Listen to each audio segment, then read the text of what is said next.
Society has a fundamental misunderstanding of power, a collective delusion that equates the volume of one's voice with the weight of their authority. We are conditioned to believe that to lead is to dominate the airwaves, that to be successful is to broadcast every achievement, and that to be seen requires a constant, frantic performance of noise.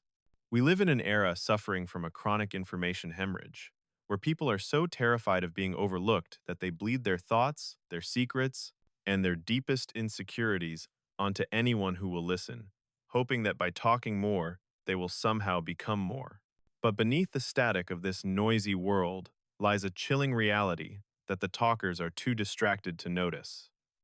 In a room full of people, desperate to be heard, the individual who says the least is often the one who holds the most control. The loudest person in the room is rarely the most powerful. They are simply the most vulnerable.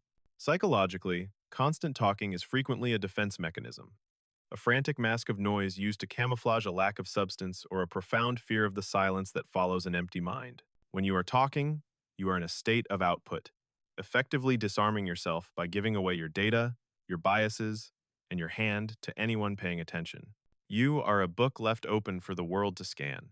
But the silent observer is in a state of acquisition, conducting a quiet psychological autopsy on everyone else while remaining entirely unreachable themselves. While you are busy trying to impress the room, they are gathering the very information you are so carelessly throwing away, mapping your triggers, and identifying the cracks in your performance. They aren't just being quiet, they are strategically invisible, turning their silence into a vacuum that creates a powerful, irresistible pull. In social dynamics, this vacuum is a weapon. When you refuse to fill the air with empty words, you create a psychological void that forces others to scramble to fill the gap. They get nervous in the stillness. They over-explain, they babble, and they eventually reveal the very cards they intended to hide. By choosing to talk less, you aren't just listening. You are controlling the frequency of the room and forcing the world to adjust to your pace. Most people mistake this silence for shyness or a lack of confidence. But for the elite mind, silence is the ultimate filter that separates the performers from the strategists. It is the signature of a nervous system so secure that it no longer requires the world to wag its tail for it to feel worthy. If you have always been told you are too quiet, you must realize that your stillness isn't a flaw, it is your greatest leverage. You have mastered the art of being the only person in the room who truly sees, while the rest are too busy being heard to notice they are being watched. Authority doesn't need to bark to be felt. It simply exists in the cold, calm center of the storm. This pressure you create through stillness is not just a lack of sound. It is an active psychological force that acts like a pressure cooker on the minds of those around you. Human beings are biologically hardwired to seek harmony and resolution, and in the world of social interaction, dead air is perceived as a fracture in that harmony. For most, silence feels like a weight, a heavy, suffocating blanket that triggers a primitive alarm in the brain. They interpret your lack of response as a judgment, a hidden interrogation, or a sign that they are failing to keep you engaged. This is where the true power of the silent authority begins to take hold. While the average person panics and rushes to patch the hole in the conversation with whatever verbal debris they can find, you remain anchored. By refusing to rescue them from the discomfort of the quiet, you force them into a state of involuntary confession. In this state of elevated anxiety, the social mask begins to slip. When people feel the void of your silence, they instinctively try to bridge the gap by over-explaining their motives, justifying their actions, and filling the air with details they never intended to share. They start to ramble, and in that rambling, they leak the truth. They reveal their insecurities, their hidden agendas, and the very things they are most afraid you will discover. You aren't even asking questions, yet you are receiving the most intimate answers. This is the art of the social vacuum. You are essentially letting them interrogate themselves on your behalf. They are so desperate for a nod of approval or a word of validation to break the tension that they will trade their most valuable secrets just to hear the sound of your voice again. This mastery of the gap is the ultimate indicator of high status. In the animal kingdom and in the high-stakes boardrooms of the human world, the individual who feels the need to explain themselves is the one who is subordinate. Explanation is a plea for understanding. It is a request for permission to exist. But the person who can sit in the silence without flinching is signaling a terrifying level of internal self-sufficiency. You are showing the world that you do not need their agreement, their laughter, or their comfort to feel secure in your position. This detachment creates a magnetic aura of mystery and danger. Because they cannot read your thoughts through your words, they begin to project their own fears onto your silence. They assume you are deeper, colder, and more calculated than you might actually be. You aren't just a person in the room anymore. You have become a mirror, reflecting their own inadequacies back at them, forcing them to confront the version of themselves they usually hide behind a wall of noise. When you close your mouth, your eyes finally open, and for the first time, you begin to see the world as it actually is, not as people want it to appear. While everyone else is trapped in the narrow bandwidth of their own narration, your brain undergoes a profound neurological shift.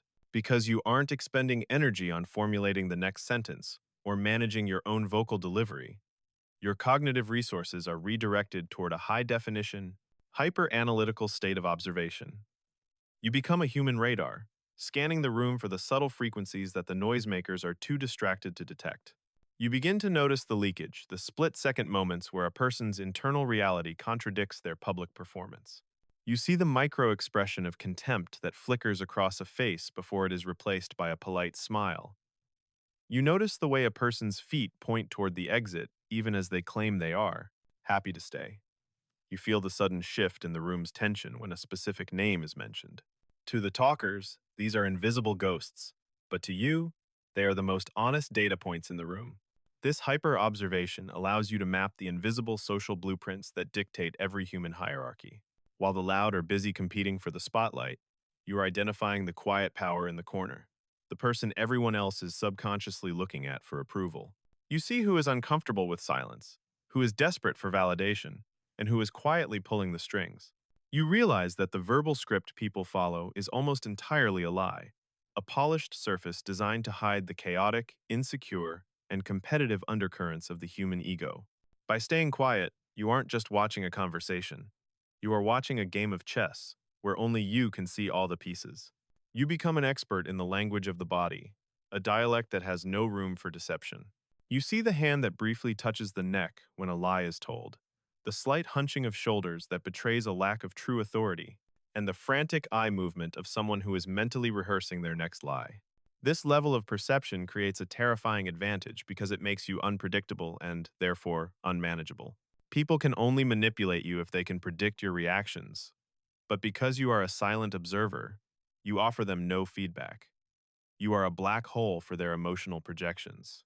They begin to feel a strange, primal unease in your presence, not because you have done anything wrong, but because they realize on a subconscious level that you are seeing through their armor.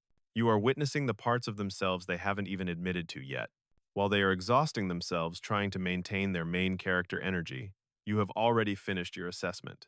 You have decoded their motives, identified their weaknesses, and understood their deepest fears, all without saying a single word. You have realized that the most profound truths aren't found in what people say. They are found in the desperate, silent struggle to keep those truths hidden. You aren't just a part of the audience anymore. You are the only one in the room who truly knows the plot of the play. This hyper-observation eventually leads to the most fortified stage of the silent mind, emotional sovereignty. While the rest of the world is locked in a state of constant reactive debt, where their moods, their confidence, and their next actions are dictated by how others treat them, the silent person has effectively decoupled their internal state from external noise. Most people are tragically predictable. They are like machines with exposed buttons that anyone can press. An insult triggers anger. A compliment triggers a smile. And a provocative question triggers a defensive explanation. But when you master the art of silence, you hide your buttons. You become an emotional fortress that offers no leverage to those who wish to manipulate or control you. You realize that your reaction is the most valuable currency you own, and by refusing to spend it on every trivial provocation, you retain the absolute power of the unshakable frame. Image: a stone statue standing in the middle of a swirling, chaotic hurricane, representing the stoic anchor in a social storm. Manipulation requires a lead, much like a dance. One person must move for the other to follow. When a manipulator throws out social bait, whether it's a subtle jab, an overwhelming wave of flattery, or an uncomfortable silence designed to make you fold, they are waiting for you to move. They are looking for a crack in your armor, a flicker of insecurity, or a defensive twitch they can grab onto. But when they encounter the wall of non-response, they are met with a terrifying void. Your silence is a refusal to participate in their game. It is a declaration that their tactics have zero market value in your reality. This creates a state of reactive paralysis in the manipulator. Because they cannot predict your response, they cannot plan their next move. They are left flailing in the dark, forced to confront the reality that they have no power over a mind that does not seek their approval or fear their judgment. This emotional sovereignty is what distinguishes the leader from the follower. In any high-stakes environment, the person who reacts the least is the person who holds the highest status. Reaction is a sign of subordination. It is an admission that someone else has successfully altered your internal chemistry. But by staying silent, you are signaling to the room that your peace is not for sale. You are demonstrating a level of self-mastery that is rare in a world addicted to instant feedback and performative emotion. You become the anchor point of the group, the calm center that everyone else subconsciously gravitates toward when the chaos peaks. You aren't just holding your tongue, you are holding your ground. You have realized that the ultimate form of strength is not the ability to win an argument, but the ability to remain entirely indifferent to the need to have one. You are no longer a victim of the social weather. You are the climate itself. In this final evolution of power, your silence transcends mere observation and becomes something far more potent, an irresistible aura of mystery that dictates the gravity of every room you enter. We live in an age of total transparency, a time where everyone is a brand and every thought is a broadcast, leaving no room for the unknown. But human nature is biologically programmed to be fascinated by what it cannot fully grasp. By refusing to over-explain yourself, you become a blank canvas, upon which the world projects its highest fascinations and its deepest respect.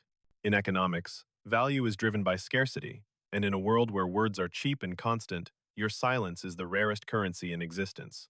Because people do not know your next move, they cannot prepare for it. Because they do not know your limits, they assume you have none. You have transformed yourself from a participant in the social game into the prize of the game itself. This magnetic pull is what makes the world eventually come to you. While the noisemakers are exhausting themselves by chasing attention, you are simply standing still, and in that stillness, you become the center of gravity. People are naturally drawn to the unshakable anchor. They will find themselves seeking your counsel, craving your approval, and trying to decipher the meaning behind your slightest nod. Your words, when you finally choose to speak them, will carry the weight of a mountain because they are not diluted by the trivial. You have realized that the most powerful form of charisma isn't the ability to charm a room, it is the ability to be so comfortable in your own skin that you don't need the room to like you at all. This is the ultimate mindset filter that distinguishes the elite from the masses. You have traded the shallow dopamine of a like or a nod for the deep, enduring respect that is only afforded to those who cannot be bought, bribed, or talked into submission. So, let the world continue its frantic, noisy race to nowhere. Let them bark, let them boast, and let them bleed their secrets into the air. You have chosen a different path, the path of the architect, the strategist, and the sovereign. You have realized that your silence is not an absence of thought, but a mastery of it. You aren't too quiet, you are simply operating on a frequency that the world is too loud to hear. You have mastered the most sophisticated way to live in an unsophisticated world, by being the eye of the storm, the calm in the chaos, and the one who understands that the highest form of authority doesn't need to be heard to be felt. You have found your power in the stillness of your own center, and in doing so, you have become entirely, beautifully unreachable. This is the psychology of the silent authority, and it is the only way to truly own the room without ever having to say a word.